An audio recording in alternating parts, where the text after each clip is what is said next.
It's not a question of will sea level rise a large amount. It's only a question of how fast that will occur. How will humans fight back before our cities are inundated? Holding off the sea would be the major employer of the world by 2100. Massive levees to defend our coastlines. Floating towns and cities. Vast dams connecting continents. It's our greatest challenge yet, Earth underwater.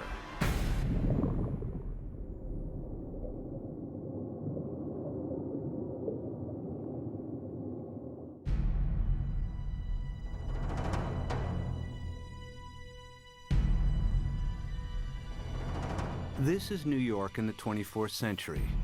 Sea levels have risen by 120 feet. Manhattan is flooded.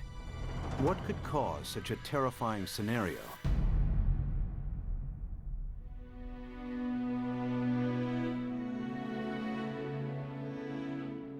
The answer lies here, in Antarctica, where vast amounts of frozen water are locked up in ice.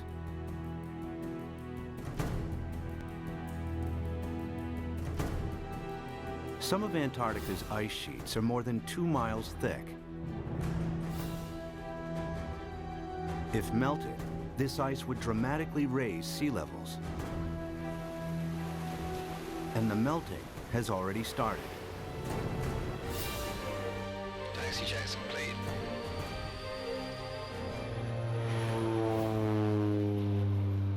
Scientists want to know how much frozen water the continent actually holds, and how much global sea levels will rise if it all melted.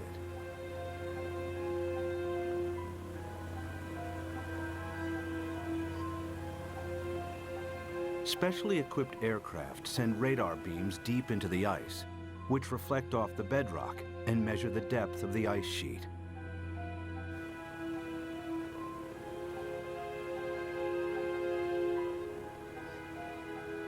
After hundreds of flights, they calculate that Antarctica contains over 90% of the world's ice. Together with Greenland, it's enough to raise global sea levels by an astonishing 230 feet. This is what North America would look like if all of the planet's ice melted. Europe would also shrink. London's Tower Bridge would become a solemn monument in the sea. Berlin would be flooded, as would Paris. But how likely is such a scenario? Is sea level rise reality or myth?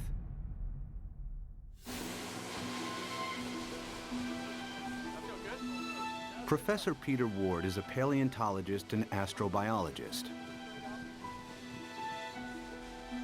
He's written extensively on the history of life on Earth.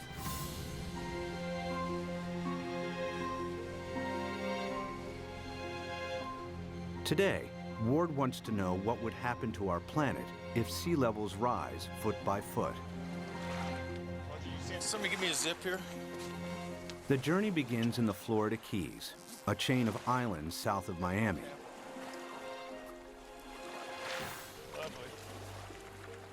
He's looking for clues from the past that may help predict the future of our planet.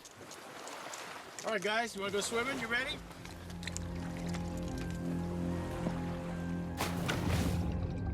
Just a few feet below sea level are banks of coral that have been at this location for over 4,000 years.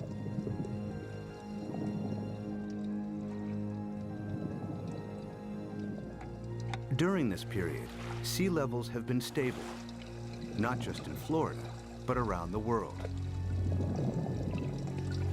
Who's going swimming with me? Come on, boys. But it hasn't always been like this.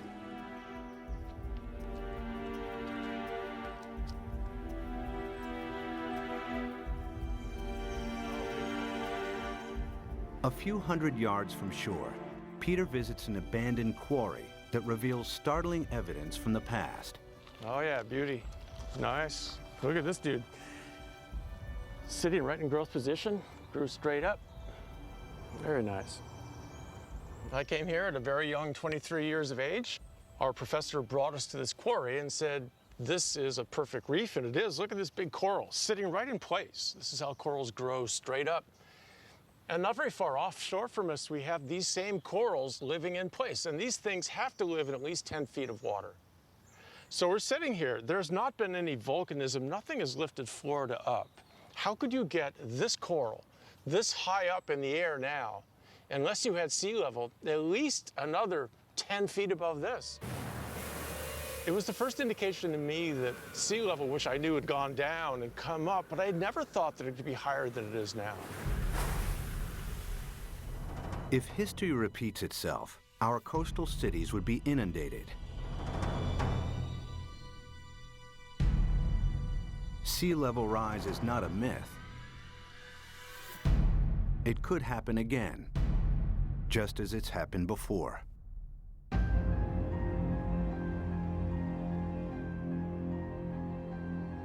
The beginning of the most recent ice age was 70,000 years ago. The ice sheets expanded, the planet's landmass grew, and sea levels fell. Then temperatures rose again. The ice receded. Sea levels climbed and eventually settled at today's coastlines. But global temperatures are on the rise again. This time from humans burning huge amounts of fossil fuels.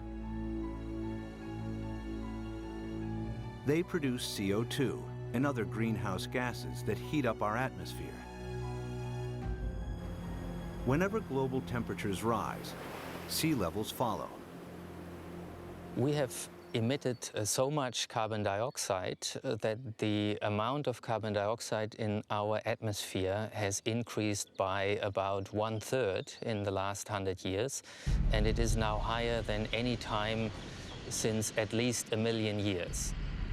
We expect about 3, 4, even 5 degrees centigrade warming in this century. The warmer it gets, the faster the sea level rises.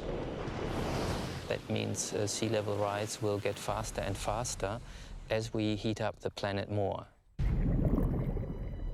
Of course, predicting future sea level rise is difficult, as the planet has never before experienced the dramatic increase in CO2 of the last 100 years. But Professor Rahmstorf's climate model predicts a maximum 6-foot sea level rise this century, as higher temperatures kick in.